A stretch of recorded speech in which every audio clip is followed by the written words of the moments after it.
This is The Poddy with Serene and Pearl.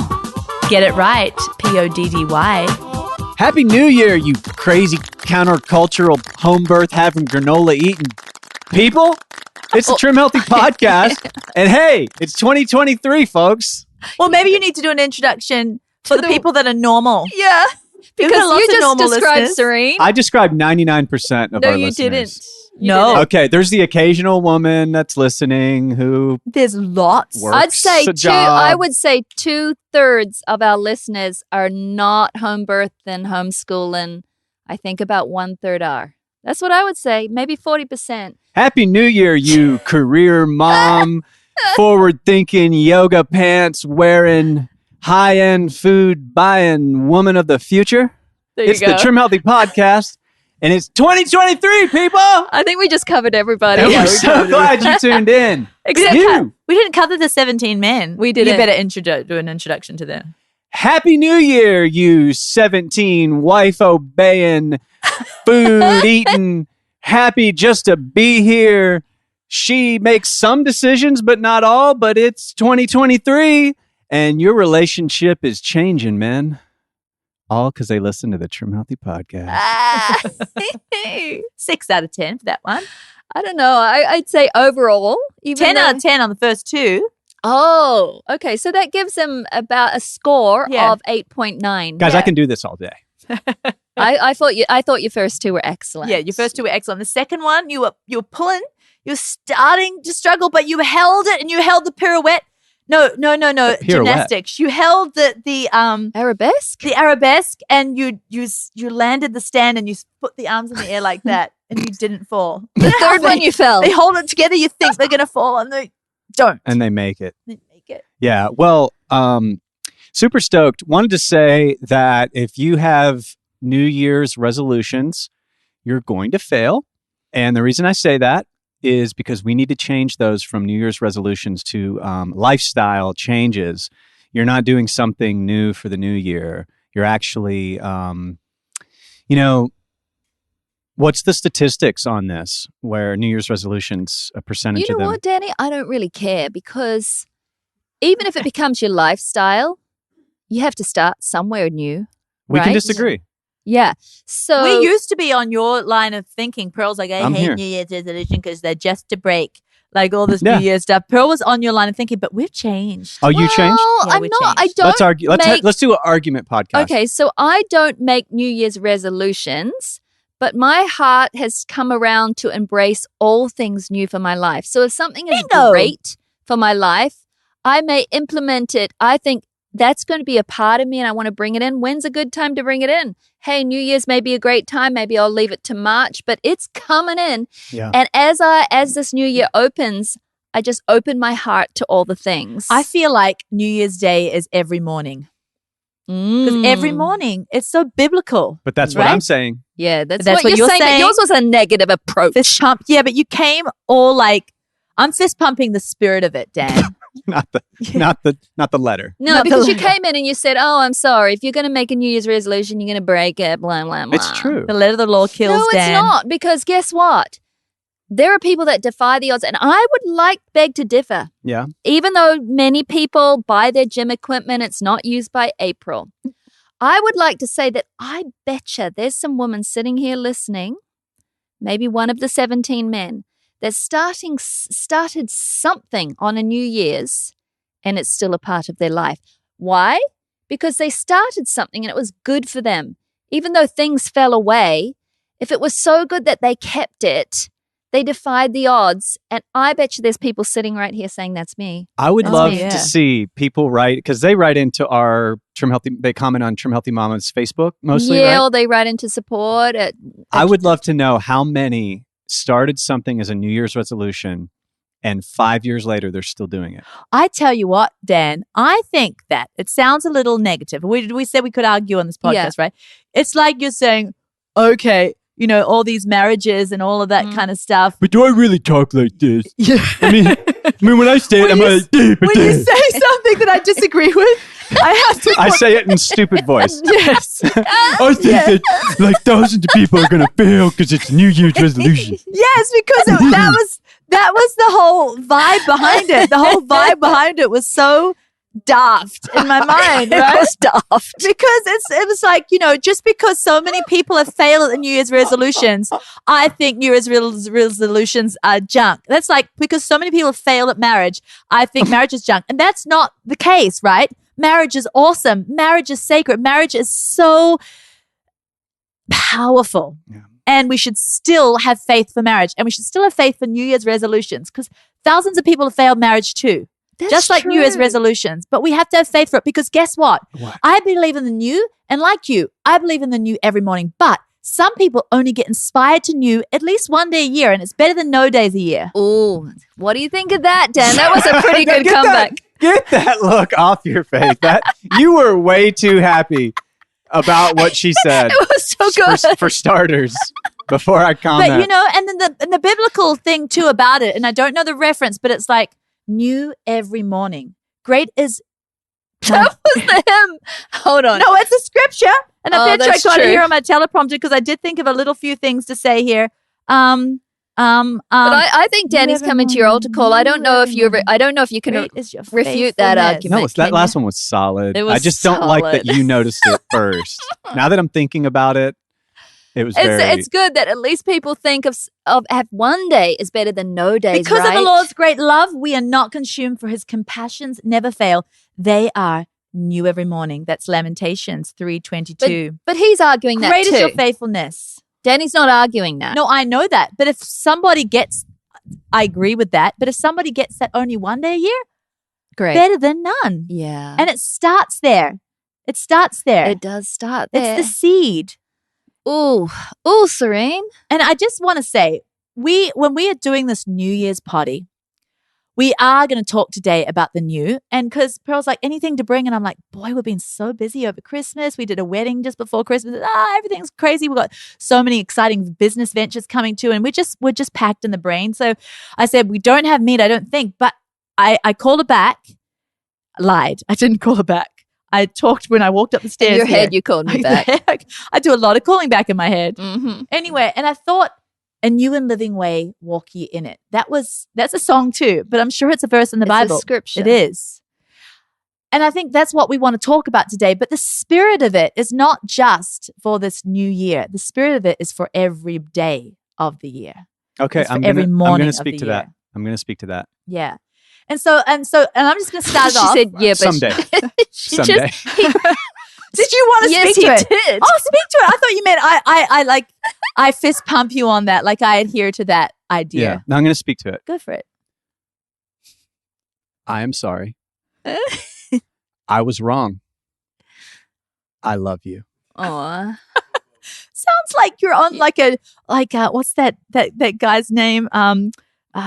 Donahue or something. See, she goes back to the 80s of the television. What's that early Donahue? 90s. Is Donahue alive?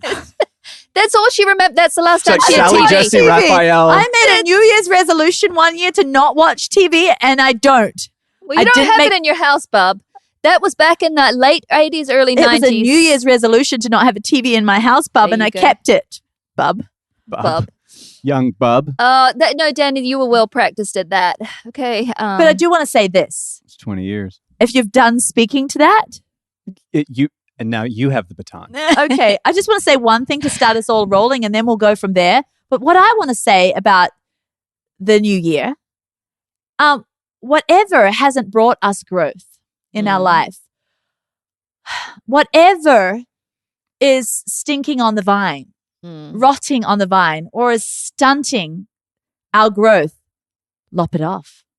That's what I want to say to us. I want to say to me, lop it off.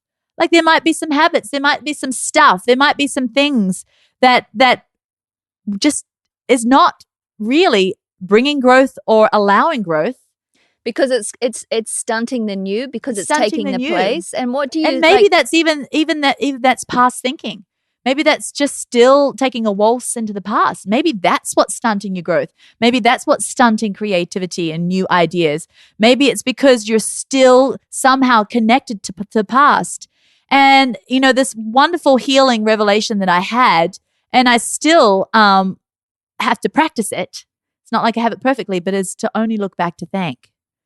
And sometimes when we're so connected to the past out of perfectionism or out of things like where we feel like we're a failure because of the past, or we feel connected to the abuse of the past or the struggle of the past or the weariness of the past, I feel like it stunts our growth for the future. And it's my challenge this year to be very present future. You know, what you're saying here, Serene, makes so much sense. I think one can't happen without the other. When we embrace the new, you know, here's a new and living way. And the Bible says, walk ye in it. It's like a command. Do it. Don't do the old. Do the new. But when you do something new, the old has to fall off. Like the scriptures say, put on the new man. Put off the old. You can't put on the new if the old's still talking. Right. If still thinking your thoughts. So you got to put it off. But it's the same with our eating, right? So when we make these wise body honoring choices, the crap, the Christian cuss word, the crap choices for our body, the ones that undo our health. You could say, well, there's room for them both. But if you're going to put in the new foods, something's got to go because you can't eat all day long, right? Right. So you got to replace those with something else, and it's the new, it's the better. So the old junk, the ones that stinking up our lives, stinking up our bodies, the toxic foods, they go, and in comes the new, in comes the healthy. And so it happens at the same time, and it's a constant putting off the old, putting on the new. And that one day that we decide to do it, if no other days of the year, that people think, you know, oh, I'm just going to eat. That's what I've always done. This is what I always do. If there's one day of the year that it sinks in, I can actually treat my body better. If it's just one day, I feel like that one thing can lead to so much more, because it's like what happened with me with one push-up. I got the idea from the book Mini Habits. And he said, just do one. Don't even tell yourself to do anymore. Just do one. And so I got down before my shower and I thought, it's not going to take me any more time out of life. I'm going to do one push-up. And it was hard. Just one was hard. And then, but one became easy. And I started to notice myself getting strong with one, and one became two, and two became five, and five became 20. I struggled in that push-up contest against you. I thought you might beat me. But it's just that one. And it was just one day putting off the old. Now, my old was just to get straight into the shower, right? But my new is to do some push-ups, and it strengthens me, and it's better. And so I think, let's always make room for the new. The new is the new. The older I get, the new thrills me and excites me more than anything else. More than anything else. And you could say, well, God should excite you more than anything else, Pearl, but God's all about the new. But he's the God of the new. And that's why I'm excited, like learning new information, pulling new habits into my life, eating new foods that I find out are healthier. It's all exciting. It's not like a big dread, well, now I've got to eat healthy and I can't eat that and can't do this. No, it's the most exciting thing in your life, this new. Yes. And I love this scripture just talking about God being the God of the new. It's in Isaiah 43, 18 to 19. It says, forget the former things. Do not dwell on the past. See, I am doing a new thing. Now it springs up. Do you not perceive it? I'm making a way in the wilderness and streams in the wasteland. And that's what I love about the new, because wastelands can become streams. People think, well, this is, like Pearl said, this is how I've always done it. This is who I am. This is how I roll. And you know, I always seem to fall off track, or I always seem to do this particular whatever. But no, God, I love that. That's the cross. The whole gospel is about the new. We can't do new by ourselves. So God came and just died on the cross so that new can be for everybody. That new is possible. Now new is possible. And do you know what I think? If you're listening right now, and for you, maybe you, what is called fell off the wagon, right? Maybe your old habits came back and your old thought pathways and they kind of took over again, right? And maybe now it's that one day or that time where you think, no, I'm going to go back to that trim, healthy way of eating. It seems wise. It seems like the only thing that makes sense because it's not dangerous and it's not scary, and okay, I'm going to do that. There's two ways to look at it if you're coming back: as new, with a whole new mindset and discovering new things about it, or as an old repeat trying to catch up. And I would beg of you, do not look at it as a repeat trying to catch up to where you were before. This is a whole new journey. It is learning this for your health. It is not learning this just to be lighter or necessarily get a new number on the scale, because that is when people give up.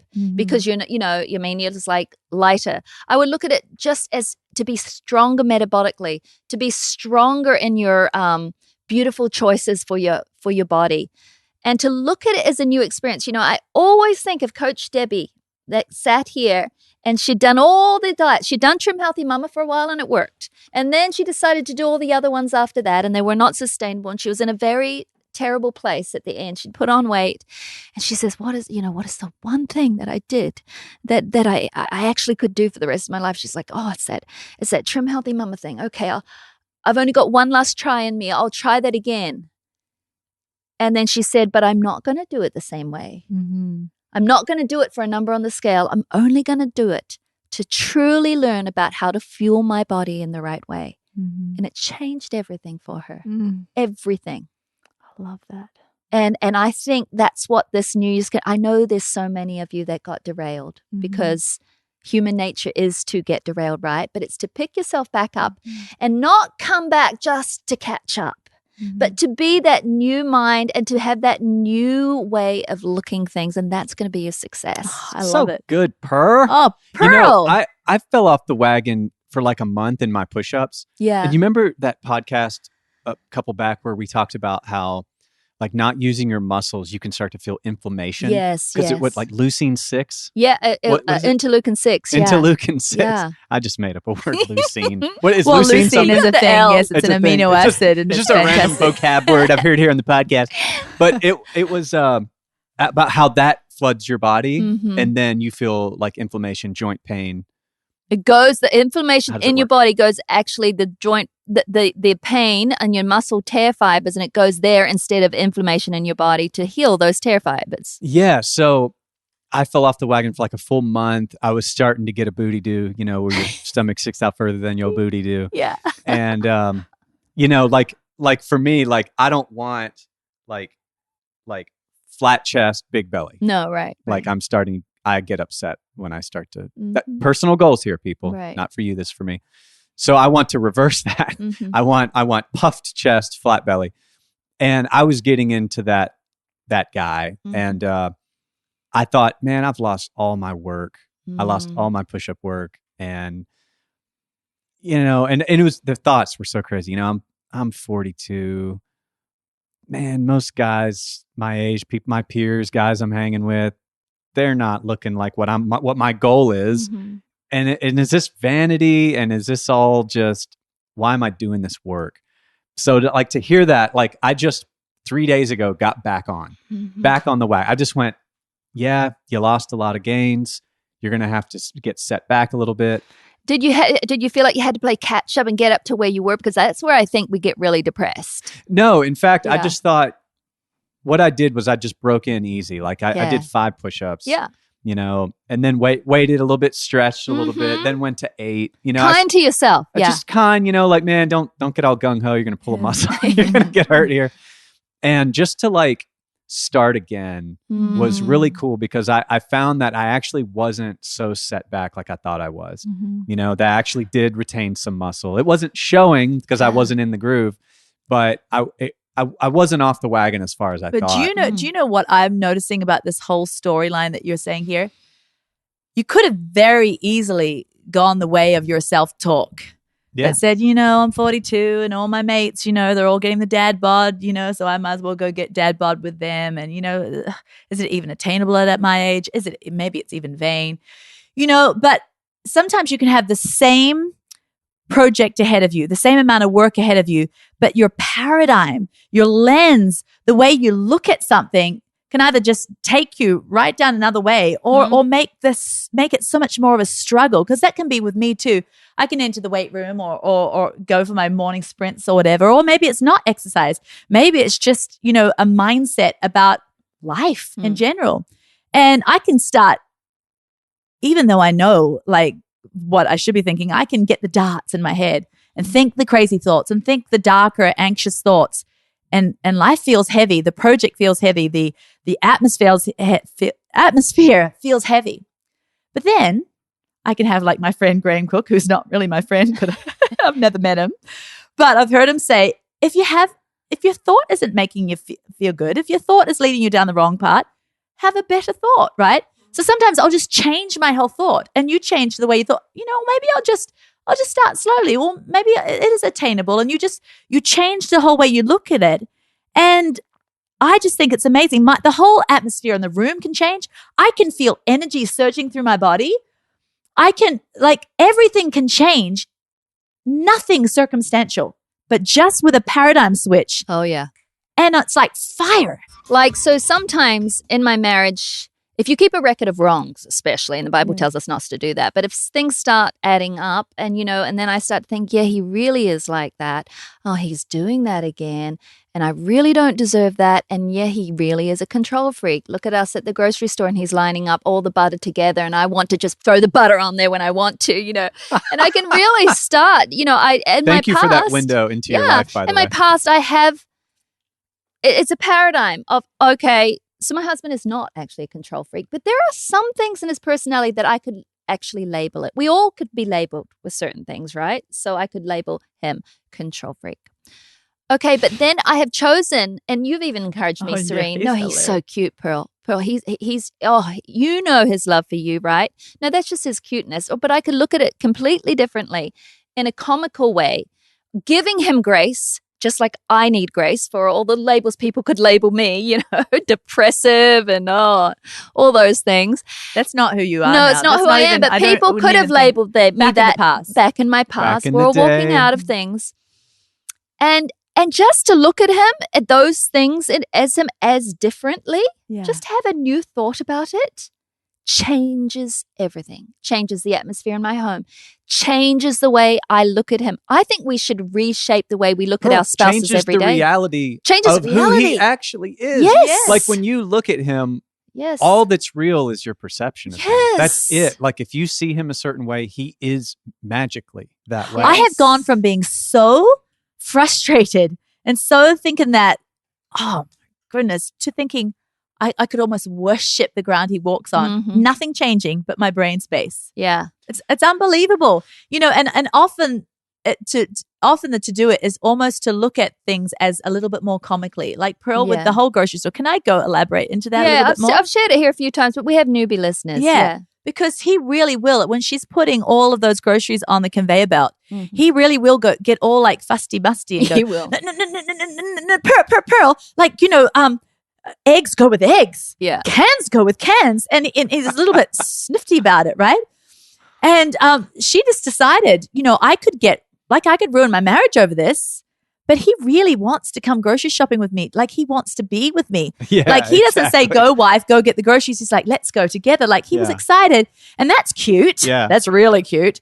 And the fact that he's such a psychopath at the conveyor belt is hilarious. Well, and it's such a quirk that's so cute. But I had to think of it as a quirk. And then now I do find it funny. And he knows I find it funny and I let him do it. Yeah. And I'm not going to do it. I'm going to do it wrong, right? Yeah. So I'm just going to let him do it. And I stand there and I just give him cute looks and we laugh and chuckle about it now because he's it's all fine.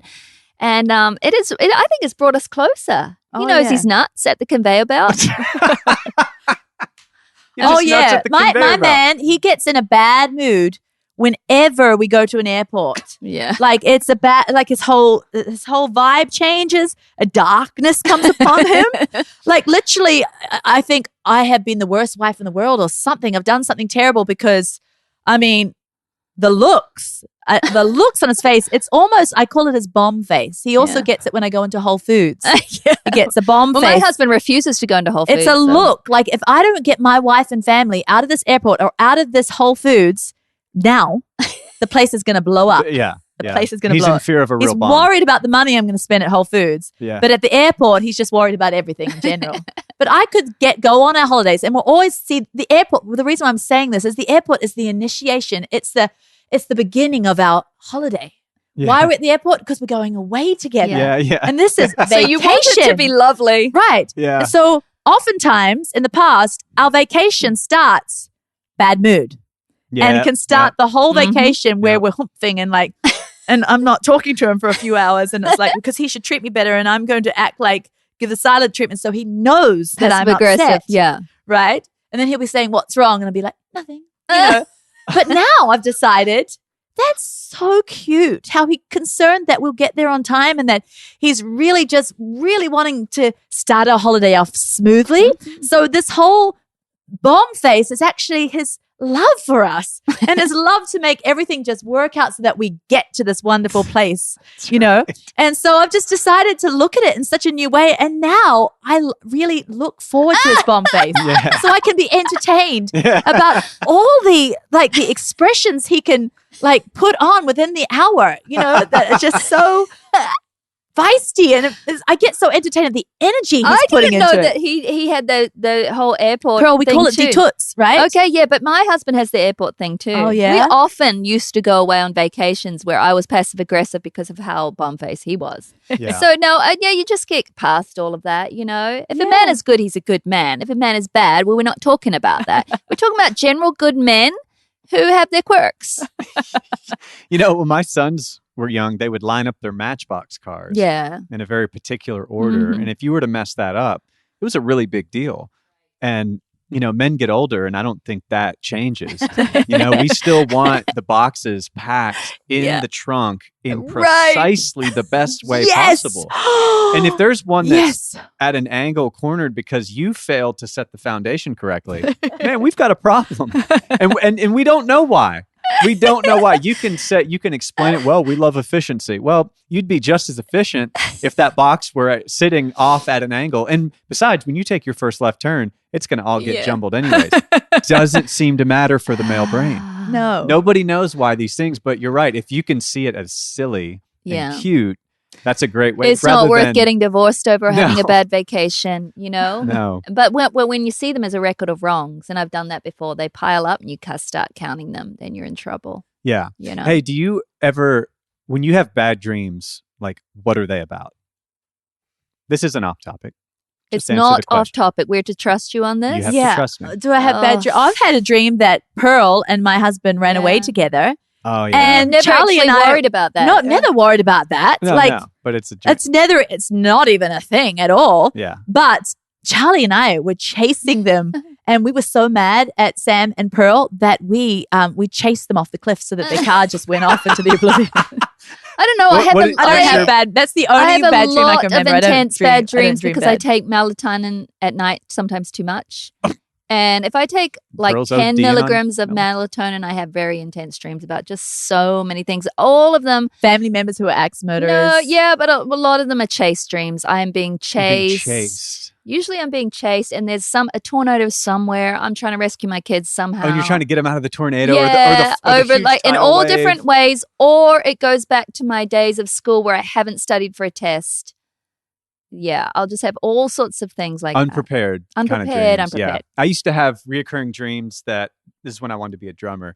I finally got a gig and it was like a stadium level gig with a top A-list celebrity act and I'm the drummer, except the snare was over there and the toms are up there and my sticks were nowhere to be found. And they were like, 1, 2, 3, 4. And I'm like, no. I used to have those dreams that my guitar wasn't tuned right before and I was in the wrong key and I have to play. And actually, my worst thing, I suppose I do remember some of my bad dreams and they're repetitive, this part, is when I'm running away from a danger and I'm sprinting, but you can't go. Slow-mo dream. Yeah, it's so slower than slow-mo. Oh, yeah. It's the worst slow in the world. You can't. And you can't get out of it. What about when you want to scream in your dream, but you can't? And in your dream, you're not making any noise. Have you had that? You're trying to scream to get help, but nothing's coming out of your mouth. And have you ever woken up and you're making a weird noise? My husband does it every night. Oh, does he? He has night tremors in the first 5 minutes when he goes to sleep every night. And now we're just used to it. And he's used to it too. And before he used to think, oh, there's demons in my life. I have to get rid of them. But now he's just like, oh, well, you know, they're not of me, blah, blah, blah. But he is always fighting demons for the first 10 minutes. And he's always telling them to go in the name of Jesus. But he doesn't come out like that. It's always like, like I hear that every night. That's my lullaby. Oh, that's hilarious. Anyway, how is this relating, Danny? Well, because typically your bad dreams are so absurd. The Yeah, thing they're that absurd. you were scared of, you wake up to find it is like, let's laugh till we cry. It is so absurd. But when you're in that dream, it somehow you suspend reality, and in your mind, you know, you're chasing Pearl and Sam off a cliff together. And it all makes sense. And you're like, yeah, it not only makes sense that Sam ran off with my sister and it's real, it also makes sense that I'm going to murder them by chasing them off a cliff. And it all makes sense at the time. But when you wake up, you see what a silly little lady you are. Well, I'm starting to see rather, and treat life to be that way as well. Like, I think the Bible says that it's like life is like a dream that passes away in the night. And so as long as a dream feels, when you wake up, you see that it was actually a couple seconds of absurdity, and it should not be taken too heavy and too serious. And so that's sort of like a new place I'm coming to. I think the verse was life is but a vapor. No. But his translation might be different. Okay. Danny's translation. I read the Valdez. The DNV. King Valdez version. No, but I get what you're saying. It's a KVV. In the scope of eternity, this is a little life journey. Well, yeah, and that everything is actually cute and silly. Just like a husband lining up his things on a thing. Just like your grown husband man is behaving like my 2-year-old lining up his Matchbox card at the supermarket. And it could be a serious point of contention. Yeah. But it shouldn't, because this is a silly dream, and we're supposed to have a lot of fun here, and we're supposed to grow and learn here, and change the world in a super positive way. I'm not trying to be inspirational. I just realized at the end there that I got inspirational, and I want to stop and I want to back up and say that if you try to set goals for the New Year's, you're going to fail. No, I'm done with that. I'm done with that. And I want to say you're going to succeed. Yeah. And I love you all. Yes. I mean, what more do we have to say? Well, you know, there's that scripture in the Bible. Oh, of course, Scriptures. Bring us a little bit out of the First Corinthians. SCA, Serene Crease Ellison's translation, because I can't remember exactly, but it's, Crease? Crease is my middle name. Means grace. Means grace. Yeah. Some people say it Charis or Charis, but we say Carice in Australia. Why have I never known your middle name? Yeah. It's rather lovely, isn't Anyway, it? Brings her up a notch, doesn't it? That's queenly. Yeah. Serene Carice. I was meant to be Carice. My dad wanted Carice, but my mum was unsubmissive and had Serene. So you were, I was about to be Arturo, so don't feel too bad. Yeah. And that doesn't work in America. And in Mexico, it's quite the lordly name. Yeah. I hear of the lordliness of it. It's lordly. Well, anyway, the scripture that says, neither the future, the present, neither life nor death, nor angels, nor it mentions everything in the world. Everything can keep you from the love of the Lord. It doesn't mention the past. It doesn't, because the past actually can keep you from the love of the Lord. And I don't know why it was left out. I'm just putting my own interpretation here. Probably on purpose. But it is left out. The present tense was mentioned. The future tense is mentioned. Height nor depth. It goes through everything. Sickness. It goes through the whole thing. Can't keep you from the love of the Lord. But the past, because past rots us. Past keep us in the grave. We can't live back there, but we try to. And so our life becomes like we're living zombies. And so this new year, this is my goal and this is my challenge as I am opting to walk this way, and I'm encouraging you guys too. Let's live present, future. Let's only look back to thank. And if there's nothing to thank, then maybe we can just be thankful for the lessons we've learned through it. There's always something. Like you have your childhood hasn't maybe got many things to look back, and if you look back, maybe you just see a lot of darkness or pain. But you've said here before that you've actually rewritten things, that you look back and you're so grateful for the lesson, for the things that you do now because of what happened back then. And so there's gratefulness for that part. 100%. It's the spider bite that gave you your superpower. Right. Mm-hmm. Yeah. Exactly. It's absolutely. Yeah. I'm so grateful. I had a friend do that exercise I've mentioned before, where I had to close my eyes and think about revisit those events. Yeah.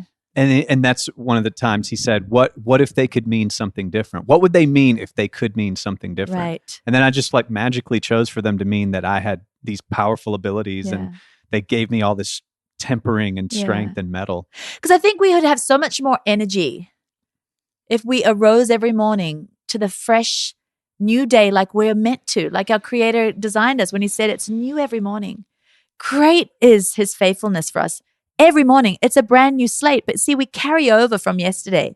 And so we're worn down by yesterday. Because so many people say, and I've said so many times, it's just a hard season. It's just a long season. And do you notice I'm doing that voice again too, Danny? Voice. Yeah, the stupid voice. Well, the stupid things I've I've said talk before. when I'm wrong. Right. Yeah. So when I've been wrong before, it's like, it's just been a long haul. You know, I'm in the wilderness, you know. But we're just carrying over. Because every day can be fresh, but we have to choose it. I'm thinking, and you and I are overtly Christians, right? That's our faith. So we talk about our faith here. And other people listen here maybe who have not of faith or they have different faiths. But I was just thinking about it, that I feel so grateful that this faith that I have chosen and that I cling to is all about the new. God is all about the epic new turnaround that he says every single morning, and that it encourages us in like so many scriptures, too many to count. Choose the new, constantly choosing the new so that we don't stay in the past. So, if this last year you got turned around and you made some choices, maybe for your body that weren't great or for your relationships that weren't great, it doesn't own you. That's the past that Serene was talking about, that we don't let take over and say, define us. That's not what defines you. And it doesn't matter if we were complete moron failures back there in the past. That's okay, because that is the gospel. The cross came because none of us can do perfect. Yeah. None of us could do the perfect. So that's why he came perfect. And so isn't it wonderful we can walk in the new. That we choose this? Yeah. That's what I say that I believe in. If I'm a believer, I do believe in the new, and I do believe in the epic turnaround. And if we are believers, and those who are believers that are listening, and of course that doesn't fully make sense because we've said here on a poddy before, everybody's a believer. Yeah, they believe in something. You believe in something. But if you are a Bible-based believer here listening, I forgot what I was going to say because I twisted it back to saying, well, there's only one thing that you can hold in the brain at one time. Yes, I know. And it was so good. It was epic. Come back to me. Oh. Okay, you were saying, let's rewind. That's why people interrupt each other, because they are terrified they're going to lose their thing. Oh, I got it. Thank you, God. Okay, we call ourselves new creatures. Yeah. The new creation. So if you really are a Bible-believing person and you're listening, to make this new year real for you in your walk with this belief, then you got to put on the new, because that's who you are. Yeah, and that's your name in the gospel. And it does involve the choices you make for your body. It's not just spiritual. Yeah. It is spiritual, but spirit, soul, and body are just so much more entwined than we ever thought. And I know a lot of us Christians, the church teaching was, work on your spirit man. But God created these bodies, and a part of that, representing who we are on the inside, we represent too with how we look after this amazing vessel. Well, with the temples of the Holy Spirit. And when you read the descriptions of the work and the effort that they put into the actual temple in Jerusalem, and the care and the even the embroidery of the people's outfits that were going to walk into the temple. I mean, unbelievable. And so I think all of that is written too as a lesson to us that we are the temple. And so we are to take care. We are. Dude, I've treated my family poorly because of my food choices in my past. We cannot say that food is not. I used to think, back when I first was like working in the office, I thought, is it a bit extreme? Oh, you mean the Trim Healthy office when you first started working for us? Thank you, yes. Carol. Yeah. Contacts. When I first started work, I remember I was terrified to bring a Coke in. Yeah. I was like, man, Pearl of Serene may waltz through this office. And we would have given you beady eyes for it too. Detonate. Yeah. Not on our watch. We got a brand to think about. Our people can't be No, but I found out you weren't that way. But just a little bit. You say just a little bit? Yeah. I mean, you were a little bit. So, what was I saying? You were saying when you first worked with us. Oh, I thought Yeah. maybe you Maybe guys it's just didn't intentionally do it, but that you probably communicated that like your food choices were somehow like wrong before God or something. Oh, okay. You know what I mean? Yeah. And like if you eat unhealthy, it's like unspiritual. Sin. It was sinful or unspiritual. And while I know that that's not what you believe, nor is No, it. but I just kind of said it here, didn't I? But I don't believe it's sin. Well, I just believe we're called to epicness. yeah. Well, and it's not. So in and of itself, no, I don't think it's sin or God's like, hey, man, you know, should have chosen Apple. My plan for your life is now going to be hindered. Not so much like that, No. but like now that I see and believe that so much of the spirit is actually contained in the physical universe, you know, and our way we treat people is quite spiritual. Yes. And how that affects our children, for example. I mean, back when I was a spiking, crashing, nauseated father, I had Because of said, all the sugar spikes. because of the sugar, I said terrible things to my family. I not insulting or degrading, but I behaved in such a way as to make my children feel that dad doesn't want me around. Well, Yeah. context, people partake too much of the alcohol and they're awful to their family. Yeah. You partake too much of the sugar, Yeah. it's a drug. It's the same thing. It's a drug. Yeah. Yeah. There was an ingredient in this candy I had the other day, someone gave me, and I was reading the ingredients because I'm a psychopath now. And one of them was was benzo something. And I was like, benzo, that name Benzos. sticks out to me. Oh my goodness. And so I looked up just benzo without saying the full name. So I was like, let me just find what's benzo. Benzo is, I think it's an antidepressant. Yeah. The benzenes, right? So kind of like Valium type thing, Yeah. right? Yeah.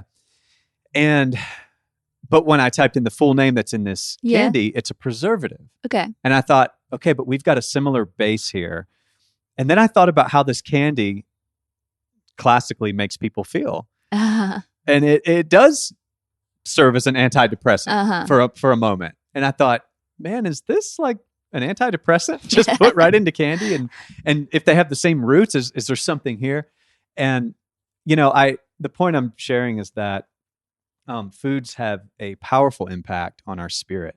They do. And I don't think God's judging and watching so No. much as the way we act and behave in this world is absolutely affected by food. I think so, and how we feel. If we're feeling like, okay, let me ask you a question, Danny. When you were not doing your push-ups and just felt a little bit of jelly belly and you felt not as strong, it that affects the way you feel about yourself and affects the way you treat others and it affects the way you go about this world. 100%. Right? 100%. I do think the state of health we're in affects the way we go about this world being light and life. Yeah. Now, of course, you know, if you're not in the best health, you can still be a light and life through your spirit. Yeah, sure. But here's what I want to say. I look at it like this, and I don't want to ever come across like, hey, you eat junk food, you're sinning. That's ridiculous. But what's optimum for us? What did God design us for? Okay, so I look at my choices.